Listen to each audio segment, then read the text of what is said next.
teringat konflik antar umat beragama. Saya teringat ketika saya ingin mengajukan proposal disertasi terkait determinan konflik antar umat beragama. Di situ saya ditanya oleh seorang profesor yang menjadi pembimbing saya. Mengapa Anda mengatakan ada determinan konflik antar umat beragama?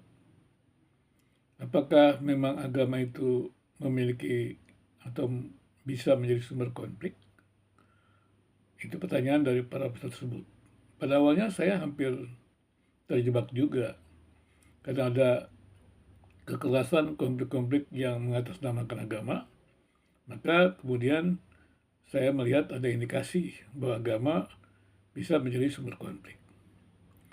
Tapi kemudian profesor itu bertanya, jika pada satu sisi agama itu membawa perdamaian, dan kemudian pada sisi lain ada konflik yang mengatasnamakan agama, apakah bisa kita sebut atau kita generalisasi agama memiliki sumber konflik? Tentu saja tidak bisa. Kemudian kalau kita kembali kepada agama itu sendiri, pernyataan para tokoh agama, mereka yang beragama, dan mereka memiliki semangat untuk hidup dalam kebersamaan, hidup dalam persatuan, hidup mengasihi satu sama lain. Dan ini jelas-jelas bahwa dalam dirinya sejatinya agama itu tidak mengandung unsur konflik. Di situ saya mulai menyadari bahwa memang betul ketika saya mengamati ada wajah garang agama di mana diberitahukan ada kekerasan yang mengatasnamakan agama, ternyata ketika diteliti itu bukan karena agama, tapi ada kepentingan individu atau komunitas tertentu yang memakai agama.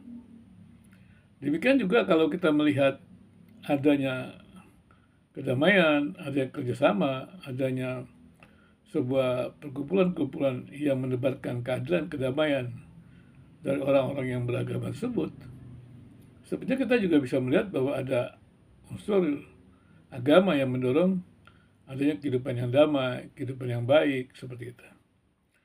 Jadi, kalau kita melihat ada dua wajah, yaitu satu wajah garang, satu wajah damai, itu artinya kita tidak bisa membuat sebuah generalisasi bahwa agama itu sumber konflik misalnya. Tapi kita juga tidak bisa langsung mengatakan dari data-data itu digeneralisasi agama itu sumber damai begitu.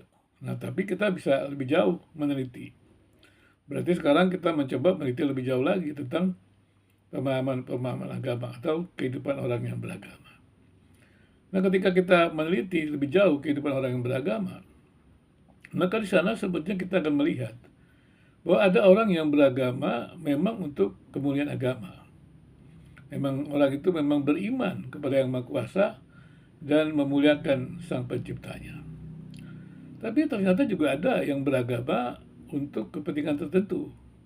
Misalnya individu ingin diterima, individu ingin mendapatkan kekhususan, kan kemudian di tempat tertentu ada umat beragama yang dominan dan mereka akan cenderung masuk kepada umat beragama yang dominan tersebut.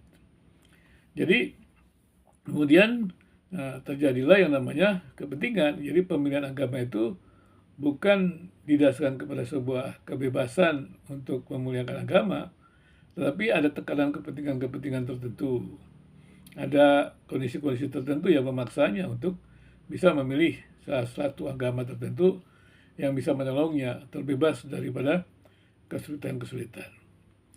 Pada kondisi ini kita bisa melihat bahwa ternyata orang beragama itu tidak selalu merupakan sesuatu yang didasarkan untuk kemuliaan agama, tapi juga bisa untuk kepentingan tertentu. Memang kita tahu ada kepentingan-kepentingan yang tidak bisa kita hindari. Tapi tidak boleh kepentingan individu itu merusak kepentingan yang lain. Harusnya kita menyelaraskan kepentingan individu kita dengan kepentingan untuk memuliakan agama. Jadi tidak boleh ada kontradiksi antara kepentingan individu dan kepentingan memuliakan agama. Nah, karena demikian, maka di sini kita bisa memahami bahwa kita tidak mudah memahami bagaimana kehidupan beragama itu sesungguhnya. Karena kehidupan beragama harusnya kan membawa kepada kemuliaan Tuhan. membawa kebaikan sesama. Jadi orang beragama itu harusnya adalah mentaati Tuhan, memuliakan Tuhan, dan secara horizontal membawa kebaikan bagi sesamanya. Nah, kalau sampai ada yang tidak seimbang, berarti ada kesalahan di sana.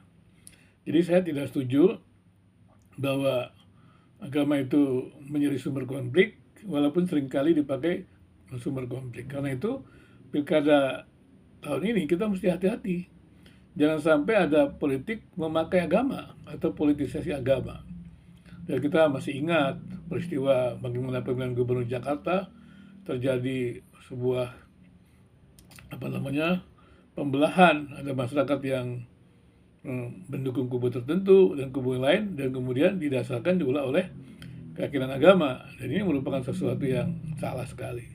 Karena Indonesia adalah negara Pancasila yang menempatkan semua agama pada posisinya, semua individu beragama itu punya hak untuk bisa memberikan kontribusinya bagi pembangunan bangsa.